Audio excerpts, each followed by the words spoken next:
shortly. So with all of that taken care of, let's begin. So the first card we're going over is the Mega Knight, and as I stated in the beginning, this is a legendary card and it does cost 7 elixir. The description of this reads, he lands with the force of 1000 mustaches, then jumps from one foe to the next, dealing huge area damage. Stand aside. And from what I've seen of this card, he is very tanky, and essentially you put him down and he jumps from one target to the next and to the next. He's pretty much constantly jumping around, and if you're also reading his info, he is a melee troop, so he's not going to be targeting air, like he strictly focuses on ground. Also, one thing which you may find interesting is he does actually deal spawn damage, so when you first put him down, he's going to do a lot more damage compared to each of his hops after that. Now moving on to the next card, this is the cannon card. Now this is an epic card for 5 elixir,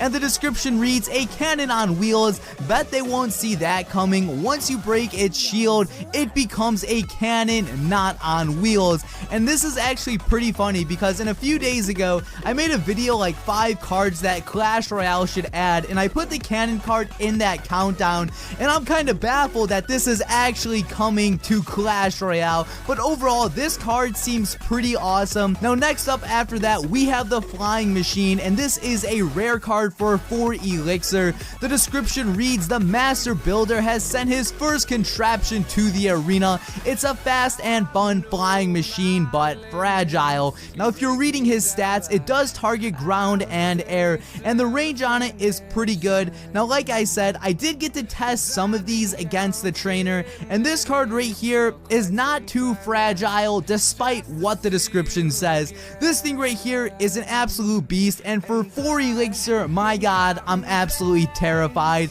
If you can get a successful push off with like a lava hound in this thing, it's pretty much gonna be game over for the enemy. This is like a machine gun in the air, and I'm super excited for this to come out as well, because from my experience, this card is definitely a lot of fun. Now moving on to the skeleton barrel, this is a common card for 3 elixir. The description reads, it's a skeleton party in the sky until all the balloons pop, then it's a skeleton party on the ground. So how this card works is you put it down and it just pretty much floats across the entire arena, but as soon as it gets hit by anything, so an arena tower, an arrow from an archer, literally anything, the balloons go straight to the ground and skeletons literally go everywhere.